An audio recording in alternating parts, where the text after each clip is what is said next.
আসসালামু আলাইকুম রহমতুল্লাহ। ওমরা করার অভিজ্ঞতা এতটা ইউনিক এবং এতটা আবেগের ব্যাপার, সেটা বলে বোঝানো সম্ভব না। যারা ওমরা করতে গিয়েছেন শুধু তারাই জানেন এই অনুভূতিটা কতটা আত্মার গভীরের। জাস্ট ইমাজিন করেন, প্রথমবার যখন আপনি আল্লাহর ঘর পবিত্র কাবা শরীফ আপনার চোখের সামনে দেখবেন, সেখানে সালাত আদায় করবেন, প্রথমবার যখন মসজিদে নববীতে নামাজ পড়বেন, জমজমের পানি পান করবেন, নবীজির রওজা মোবারক জিয়ারত করবেন, রিয়াজুল জান্নাতে প্রবেশ করবেন, এই অনুভূতি আসলে বলে বোঝানো সম্ভব না। অনেকেই আছেন যারা ওমরা করে এসেছেন, তাদের সম্পূর্ণ অভিজ্ঞতার একমাত্র অনুসূচনা সেটি হচ্ছে কেন তারা বেশি বেশি করে বিস্তারিতভাবে ওমরার উপরে পরিপূর্ণভাবে জেনে শুনে গেলেন না।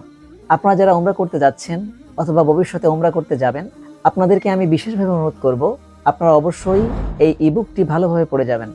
আলহামদুলিল্লাহ, সম্মানিত ওমরা পালনকারীদের জন্য অতি সম্প্রতি আমরা প্রাইমেরিয়েশন এক নজরে ওমরা হজ নামক একটি ইবুক প্রকাশ করেছি, যেখানে আপনাকে একদম ধরে ধরে মক্কা ও মদিনার ঐতিহাসিক স্থানসমূহের ইতিহাস দেখানো হয়েছে। ইব্রাহিম আলাইহিস সালামের সময় তখন কাবাঘরের চেহারা তো একদম অন্যরকম ছিল। এরপর কাবাঘর অনেকবার সংস্কার করা হয়েছে, বর্ধিত করা হয়েছে, আবার ছোট করা হয়েছে, আবার বড় করা হয়েছে। কার শাসনামলে এই কাজগুলি সম্পূর্ণ হলো, কারা কারা কাবাঘরের এই কাজগুলি করেছেন, তার সব বিবরণ আকর্ষণীয় ও দুর্লভ ছবি সহ বিস্তারিত দেওয়া আছে এই ইবুকটিতে। তাছাড়া হাজরে আসওয়াদ, মাকামে ইব্রাহিম, জমজম কূপ, এই জায়গাগুলোর গুরুত্ব আমাদের সকলেরই জানা আছে। কিন্তু এছাড়াও অনেক ঐতিহাসিক জায়গা আছে যেখানে ইতিহাসের হাজার হাজার নবী রাসূল ও সাহাবায়ে কেরামগণ পা রেখেছেন। যেমন একটা উদাহরণ দেই, সেটা হচ্ছে উহুদের যুদ্ধ। এই ঘটনাটা আমাদের জন্য খুবই মর্মান্তিক। যতবার শুনি বিশ্বাস করেন গা শিউরে ওঠে। জাস্ট ইমাজিন করেন কি লেভেলের ঈমান ছিল সে সময় সাহাবীদের। এই ঘটনাগুলোর ম্যাপ ও ছবি সহ স্টাডি করে যখন ওইখানে দাঁড়াবেন, দেখবেন তখন আপনার সামনে শুধু উহুদের প্রান্তর দেখবেন না, এটা তাৎপর্যটাও বুঝতে পারবেন আরো গভীরভাবে। ইব্রাহিম আলাইহিস সালাম যখন কাবার সংস্কার করেছিলেন, তখন তিনি একটা পাথরের উপর দাঁড়িয়ে কাজ করতেন।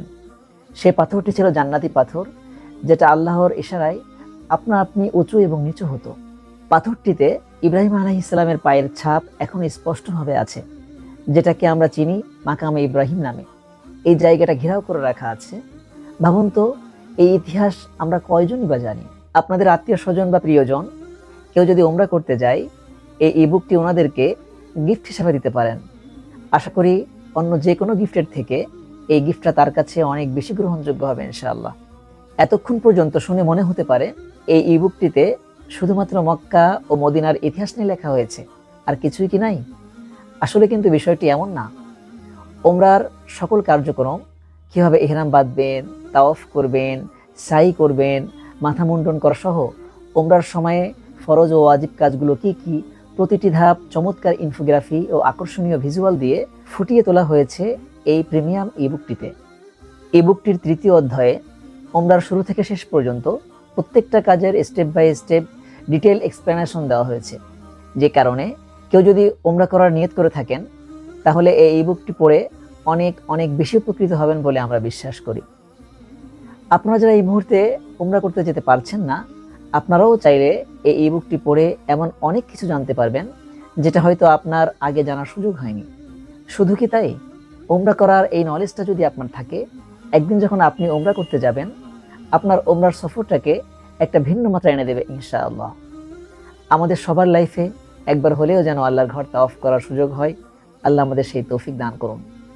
অসাধারণ এই ইবুকটি সংগ্রহ করতে এখনই নিচের অর্ডার নাও বাটনে ক্লিক করুন।